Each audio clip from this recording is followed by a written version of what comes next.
नमस्कार, कैसे हैं आप लोग। स्वागत है आपका हमारे YouTube चैनल पर बिहार के दिन भर की 10 बड़ी खबरों के साथ। हाजिर हूं मैं अपूर्वा। खबरों की शुरुआत करें उससे पहले आपसे अनुरोध है कि यदि आपने हमारे चैनल को सब्सक्राइब नहीं किया है तो आज ही सब्सक्राइब करें और ताकि बिहार की ताजा तरीन और राजनीति से जुड़ी हर अपडेट आपको हर दिन मिलती रहे। तो चलिए करते हैं खबरों की शुरुआत। खबरों की शुरुआत आज सहरसा से करते हैं, जहां बुधवार को भूमि सुधार जन कल्याण संवाद कार्यक्रम का आयोजन किया गया। कार्यक्रम में उप मुख्यमंत्री सह राजस्व एवं भूमि सुधार मंत्री विजय कुमार सिन्हा शामिल हुए। शहर के प्रेक्षागृह में आयोजित कार्यक्रम के दौरान उप मुख्यमंत्री ने राजस्व कार्यों की समीक्षा की और सैकड़ों की संख्या में पहुंचे लोगों की समस्याएं सुनी। भूमि विवाद, दाखिल खारिज और अन्य राजस्व मामलों को लेकर लोगों ने अपनी शिकायतें रखी। समस्याओं के निराकरण में लापरवाही को लेकर मंत्री ने संबंधित अधिकारियों को फटकार लगाई और मामलों का त्वरित निष्पादन करने का निर्देश दिया। उन्होंने स्पष्ट कहा कि जनता की समस्याओं को प्राथमिकता के आधार पर हल किया जाए। कार्यक्रम के दौरान जिला प्रशासन और राजस्व विभाग के कई वरिष्ठ अधिकारी मौजूद रहे। आप खुश हैं कि मंदिर बन गया भगवान का? अच्छा, चलिए, मंदिर से खुश हैं तो समस्या का समाधान भगवान करेंगे, हम लोग भी करेंगे। देखिए, एक चीज बता देते हैं, माइंस डिपार्टमेंट भी मेरे ही जिम्मे है। निजी जमीन से मिट्टी काट करके निजी कार्य में उपयोग करेगा, उस पर कोई कार्रवाई नहीं करेगा। ये हमने लेटर सभी जिलाधिकारी को भेज दिया। लेकिन निजी जमीन का मिट्टी कोई कॉमर्शियल एक्टिविटी में लगाएगा तो उसके लिए परमिशन लेना पड़ेगा। और दूसरा है कि सार्वजनिक काम के लिए, मंदिर के लिए, छठ पूजा के लिए, यज्ञ के लिए या सार्वजनिक कार्य के लिए भी लोग उपयोग करता है तो उसमें सहमति के आधार पर सहयोग करना है। देखिए, होता क्या है कि हम लोग सामाजिक प्राणी है, छोटी छोटी चीज के लिए झगड़ना नहीं है, प्रेम से निदान करना है, जबरदस्ती नहीं करेगा। ये वातावरण बनाना है, ठीक है। उधर राजधानी पटना के बाढ़ अनुमंडल अंतर्गत सकसोहरा थाना क्षेत्र में मंगलवार को हुई गोलीबारी की घटना में घायल गोरेलाल उर्फ कुशेश्वर कुमार की बुधवार को इलाज के दौरान मौत हो गई। मौत की खबर मिलते ही परिवार में कोहराम मच गया और परिजन रो रो कर बदहवास हुए। पूरे इलाके में शोक की लहर दौड़ गई है। घटना के विरोध में सकसोहरा बाजार पूरी तरह बंद रहा। स्थानीय लोगों और व्यापारियों ने दुकानों को बंद कर विरोध प्रदर्शन किया। प्रदर्शन के दौरान लोगों में भारी आक्रोश देखने को मिला और अपराधियों की अविलंब गिरफ्तारी की मांग की गई। आक्रोशित लोगों ने बिना मोड़ पर आगजनी कर सड़क जाम कर दिया। हालांकि बाद में समझाने बुझाने के बाद जाम हटाया गया। मृतक गोरेलाल उर्फ कुशेश्वर कुमार अपने पीछे दो पुत्रियों को छोड़ गए हैं। परिवार के सामने अब भरण पोषण की समस्या गंभीर खड़ी हो गई है। वहीं पुलिस का कहना है कि फिलहाल अपराधियों की पहचान नहीं हो सकी है। पुलिस लगातार छापेमारी कर रही है और तकनीकी अनुसंधान के माध्यम से आरोपियों तक पहुंचने का प्रयास जारी है। पुलिस ने भरोसा दिलाया है कि जल्द ही इस मामले का खुलासा कर दोषियों को गिरफ्तार किया जाएगा। आज सुबह सकसोरा थाना अंतर्गत 7:30-8 बजे के करीब में एक सूचना प्राप्त हुई थी, जिसमें गोरेलाल यादव जो सकसोरा थाना के हैं, ये अपने जीजा राजबल्लभ यादव के साथ इधर टोटो से आए थे घूमने खेत की तरफ। एक खेत को देख के जैसे वापस हो रहे थे, 3 अज्ञात अपराध कर्मियों द्वारा इनके ऊपर गोलीबारी की गई, जिसमें इनको गंभीर जख्म हुआ। थाना द्वारा तत्काल इसमें कार्रवाई करते हुए उनको बेहतर इलाज के लिए बाढ़ अनुमंडलीय अस्पताल भेजा गया। वहां से फिर रेफर कर दिया गया। उनके परिजनों द्वारा फोर्ड में उनका इलाज करवाया जा रहा है।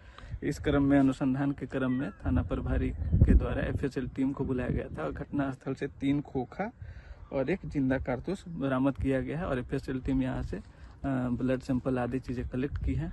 इसमें हम लोग अनुसंधान कर रहे हैं, टेक्निकल साक्ष्यों के आधार पर अनुसंधान कर रहे हैं और भी चीज़ें जो मैनुअल इनपुट के आधार पर जो सूचनाएं प्राप्त हो रही है उसके आधार पर अनुसंधान चल रहा है। जल्द ही हम लोग इसमें अपराधियों की पहचान करते हुए आगे की कार्रवाई सुनिश्चित करेंगे। इधर नालंदा जिले में बुधवार को हुए दर्दनाक सड़क हादसे में चाचा और भतीजे की मौके पर ही मौत हो गई। घटना दीपनगर थाना क्षेत्र के देवदा गांव के पास NH 20 पर हुई। मृतकों की पहचान पावा गांव निवासी ब्रजनंदन सिंह के 41 वर्षीय पुत्र मिथिलेश कुमार और सुधीर प्रसाद के 39 वर्षीय पुत्र कमल नयन के रूप में की गई है। परिजनों के अनुसार मिथिलेश कुमार और कमल नयन एक ही बाइक पर सवार होकर घर से बिहार शरीफ जा रहे थे। इसी दौरान देवदा गांव के पास छड़ लोड ट्रेलर ने दोनों को कुचल दिया, जिससे घटनास्थल पर ही दोनों की मौत हो गई। हादसे के बाद सड़क पर अफरा तफरी मच गई। मृतक मिथिलेश कुमार और कमल नयन आरपार सीमेंट कंपनी में कार्यरत थे। Kamal Nayan area sales manager के पद पर, जबकि मिथिलेश कुमार फील्ड एग्जीक्यूटिव के पद पर कार्यरत थे। घटना की सूचना मिलते ही पुलिस मौके पर पहुंची और शव को कब्जों में लेकर पोस्टमार्टम की प्रक्रिया शुरू की। शुरुआत में टेलर के फरार होने की सूचना से मॉडल अस्पताल में कुछ देर के लिए हंगामे की स्थिति बनी रही। हालांकि बाद में स्पष्ट हुआ कि पुलिस ने वाहन को जब्त कर लिया है। इस मामले में दीपनगर थाना प्रभारी विमलेश कुमार ने बताया कि ट्रेलर को जब्त कर लिया गया है। वाहन नंबर के आधार पर आगे की कानूनी कार्रवाई की जाएगी। आवेदन मिलने पर आवश्यक कार्रवाई की जाएगी। घटना मार दिया है, पाछू दूध चूर हो गया है। कहाँ जा रहे थे ये बिहार शरीफ आ रहे थे। कहाँ पे घटना हुई है? पेट्रोल टंकी रिलायंस से पंपे के बगले में। क्या नाम है आपका? सुरेंद्र सिंह। इधर अंतर्राष्ट्रीय पर्यटन नगरी राजगीर में नववर्ष को लेकर पर्यटकों की रिकॉर्ड भीड़ उमड़ पड़ी है। साल 2025 के अंतिम सप्ताह में देश विदेश से हजारों सैलानी राजगीर पहुंच रहे हैं। बिहार सहित कई राज्यों में थाईलैंड, भूटान, म्यांमार से आए पर्यटकों से शहर गुलजार है। शहर के सभी होटल, लॉज और धर्मशालाएं पूरी तरह फुल है। विश्व शांति स्तूप, रोपवे, ग्लास ब्रिज और सफारी में सबसे ज्यादा भीड़ देखी जा रही है। रोपवे से प्रतिदिन 1000 से अधिक पर्यटक पहाड़ की चोटी तक पहुंच रहे हैं। भीड़ को देखते हुए प्रशासन और पुलिस अलर्ट है। सुरक्षा, ट्रैफिक, स्वच्छता और पेयजल की विशेष व्यवस्था की गई है। अधिकारी नववर्ष के दौरान पर्यटकों की संख्या और बढ़ने की संभावना जता रहे हैं। नववर्ष को लेकर क्या क्या व्यवस्था है जिला प्रशासन की ओर से? इस साल नववर्ष को लेकर के जो पर्यटकों की यहाँ अत्यंत संख्या आने की संभावना को देखते हुए जिला प्रशासन की ओर से इस बार चाक चौबंद सुरक्षा की व्यवस्था की गई है। हर एक पिकनिक स्पॉट पे सभी जगह फोर्स और मजिस्ट्रेट की प्रतिनियुक्ति की गई है। और जितने भी पहाड़ हैं हमारे 5 पहाड़ी जो भी है, वहाँ जहाँ हम लोग का पिकनिक स्पॉट है, वहाँ भी इस बार पुलिस बल के साथ साथ मजिस्ट्रेट भी प्रतिनियुक्त किए गए हैं। और इसके अलावे इस बार जो भी हमारा पिकनिक स्पॉट है वहाँ पे ड्रोन से निगरानी की व्यवस्था की गई है। हमारे जिला पदाधिकारी महोदय का निर्देशानुसार इस बार 5 ड्रोन रहेंगे जो पूरे राजगीर के जो भी पर्यटक स्थल हैं वहाँ पे उसके माध्यम से जो असामाजिक तत्व हैं उन पर निगरानी रखी जाएगी, ताकि कोई भी उनकी सुरक्षा व्यवस्था में चूक ना हो। साथ ही साथ अपने स्तर यहाँ से अनुमंडल स्तर और हमारे अंचल प्रशासन की ओर से भी इस बार आपदा मित्र की प्रतिनियुक्ति की गई है, जो हर एक भीड़ भाड़ वाले जगह पे आपदा मित्र प्रतिनियुक्त रहेंगे। हर एक पालीवार वो भीड़ को नियंत्रण में करने में रहेंगे। साथ ही साथ जो भी हमारा बोटिंग वाला स्पॉट है जहाँ पानी है, जैसे आपको घोड़ा कटोरा, पांडु पोखर और दया रेलवे स्टेशन पर बुधवार सुबह चलती ट्रेन में चढ़ने के दौरान एक यात्री का पैर फिसल गया और वह ट्रेन व प्लेटफॉर्म के बीच गिर पड़ा। प्लेटफॉर्म पर तैनात आरपीएफ जवानों ने तत्परता दिखाते हुए कुछ ही पलों में यात्री को सुरक्षित बाहर निकाल लिया। समय रहते कार्रवाई नहीं होती तो बड़ा हादसा हो सकता था। घटना 31 दिसंबर की सुबह करीब 6:30 बजे प्लेटफॉर्म संख्या 1 की है। गाड़ी संख्या 12987 रियालदा अजमेर एक्सप्रेस की रवाना होने के दौरान यात्री चलती ट्रेन में चढ़ने का प्रयास कर रहा था। आरपीएफ की क्यूआरटी टीम ने साहस और सूझबूझ से यात्री की जान बचाई। बचाए गए यात्री की पहचान जहानाबाद निवासी मिथिलेश कुमार के रूप में हुई है। यात्री को मामूली चोटें आई हैं। घटना के बाद यात्री ने आरपीएफ के जवानों को आभार जताया है। अगली खबर का रुख करें उससे पहले हमारे प्रमोशनल वीडियो को जरूर देखिए। आपसे एक छोटी सी गुजारिश है कि अगर आपने अभी तक हमारे चैनल को सब्सक्राइब नहीं किया है तो बिना देर किए आज ही सब्सक्राइब करें और पाएं बिहार की हर बड़ी खबर बस एक क्लिक पर। बिहार झारखंड की हर बड़ी खबर अब आपकी जेब में। क्या आप बिहार और झारखंड की खबरों से पीछे रह जाते हैं?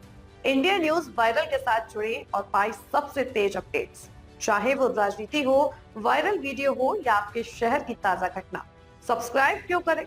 सबसे तेज ब्रेकिंग न्यूज अलर्ट्स के लिए, वायरल और ट्रेंडिंग वीडियो सबसे पहले, सच्ची और सटीक रिपोर्टिंग, देर ना करें, आज ही सब्सक्राइब बटन दबाएं और अपडेटेड रहें।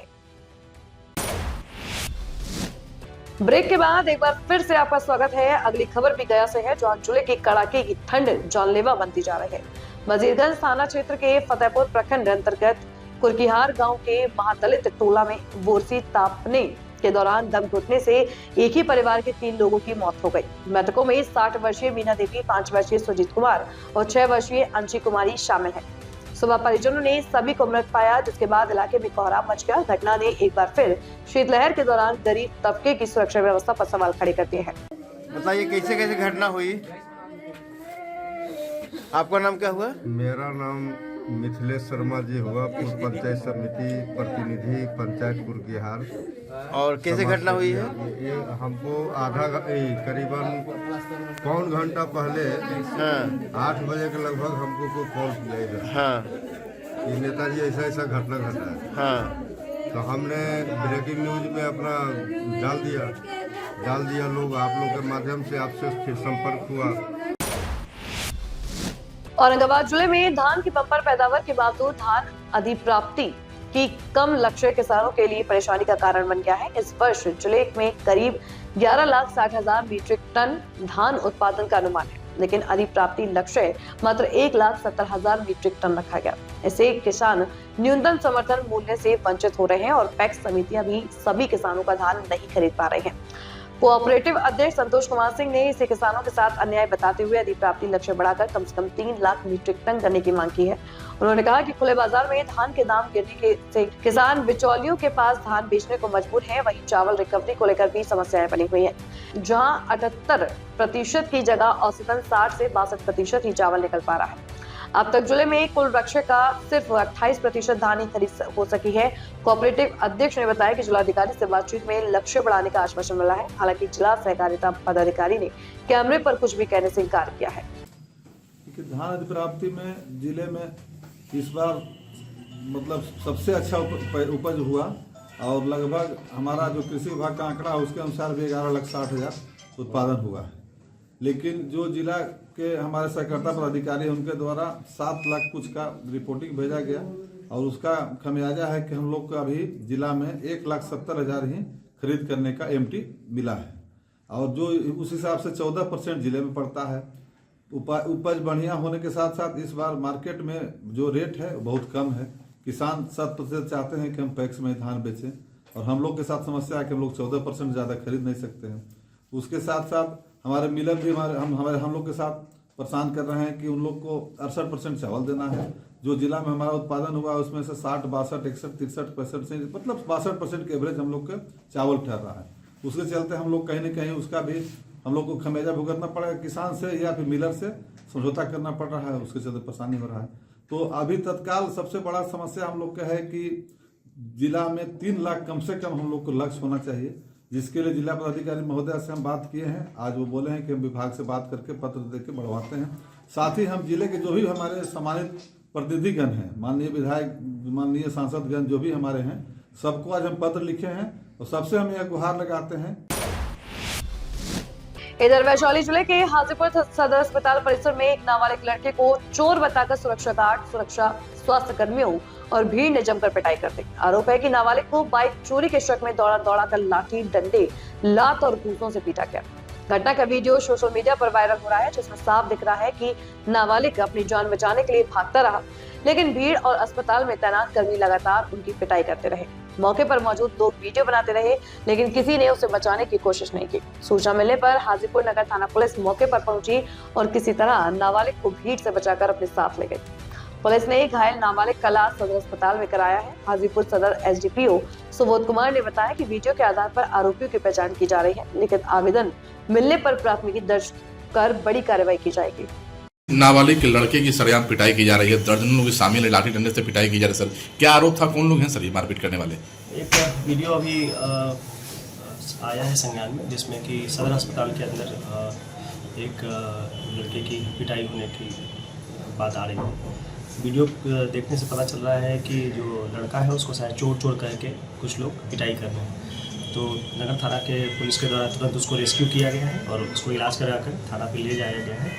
दोनों पहलुओं पर हम लोग जाँच कर रहे हैं कि क्या वो चोर था तो किसका सामान चोरी कर रहा था, उस संदर्भ में हम लोग जाँच कर रहे हैं और ये भी जाँच कर रहे हैं किसके द्वारा उसकी पिटाई की गई है और दोनों के विरुद्ध जो है विधि सम्मत कार्रवाई की जाएगी। सर चोरी के संबंध में कोई लिखित आवेदन मिला है क्या? अभी फिलहाल हम लोग जाँच कर रहे हैं कि किसका क्या चोरी हुआ था। इस संदर्भ में अगर कोई कांड दर्ज होना होगा तो सर जो लोग दिख रहे हैं मारपीट के दौरान सर उनको चिन्हित किया जा रहा है, उन लोग को पहचान कराया जा रहा है कि कौन लोग हैं। वीडियो में स्पष्ट दिख रहा है तो पहचान हो जाएगी। सर क्या कुछ कार्रवाई की बात आ रही है? सर कार्रवाई जो भी होगी इसमें लीगल तौर से किया जाएगा।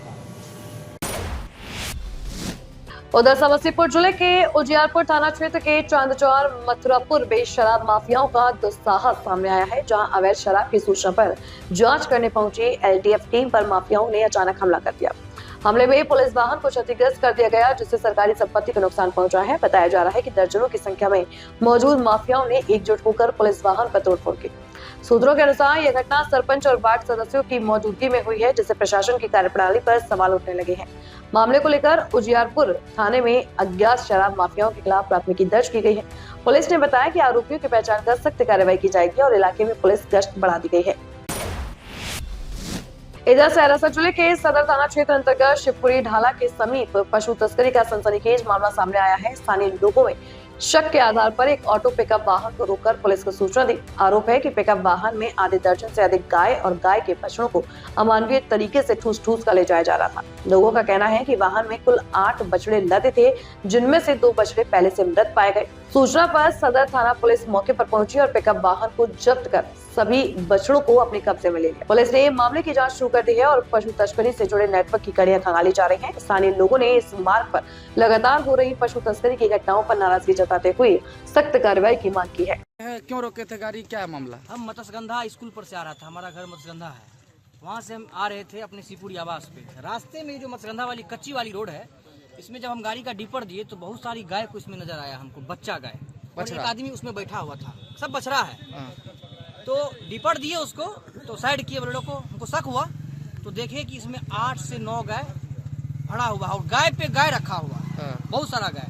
तो हम वहाँ रोके, पिकअप किए, फिर वहाँ से छोड़ करके इसको यहाँ गिरे शिवपुरी चौक पे। तो क्या लगता है, भाई थे सभी लोग जमा हो गए, इनको पूछने लगे तो बता रहा कि गाय बेचने के लिए जा रहे हैं। लेकिन हम इनसे पूछे कि भाई तुम बेचने के लिए जा रहा है तो गाय को इस तरह से क्यों लेके जा रहा है? हर आदमी का जीने का अधिकार है। अच्छा, क्या लग रहा है आप लोगों को? हमको लग ही रहा है गाय को मर गया है सर, इसमें मर गया है, इसका जान चल गया है, इसमें देखो दबा के गाय मर गया है, इसमें इसका कौन जिम्मेदारी लेगा? ठीक है तुम बेचने के लिए जा रहे हो, लेकिन इस तरह से क्यों ले जा रहे हो? तुम जिस गाड़ी का औकात 2 गाय ले जाने का है, उसमें तुम 8 गाय ले जा रहे हो, ये कतई गलत है। और ये कह रहा है कि हम बेचने के लिए जा रहे हैं हटिया। ठीक है, तुम मार के हटिया ले जाओगे बेचने के लिए। क्या नाम है आपका? जिंदा लेके जाओगे। मेरा नाम हर्षित सिंह यादव हुआ। तो साथियों, आज के लिए बस इतना ही। कल फिर हाजिर होंगे बिहार की 10 बड़ी खबरों के साथ। मुझे दीजिए इजाजत। ताजा तरीन और राजनीति से जुड़ी खबरों के लिए आज ही हमारे चैनल को सब्सक्राइब करें और बेल आइकन दबाना ना भूलें, ताकि हर अपडेट्स आपको एक क्लिक पर मिलता रहे। और हाँ, कमेंट बॉक्स में अपनी प्रतिक्रिया जरूर दें, ताकि आपकी रुचि के अनुसार हम खबरों का चयन कर सके। यदि आप भी हमारी टीम के साथ जुड़ना चाहते हैं तो नीचे दिए जा रहे संपर्क सूत्र पर आज ही संपर्क करें और बने हमारी टीम का हिस्सा।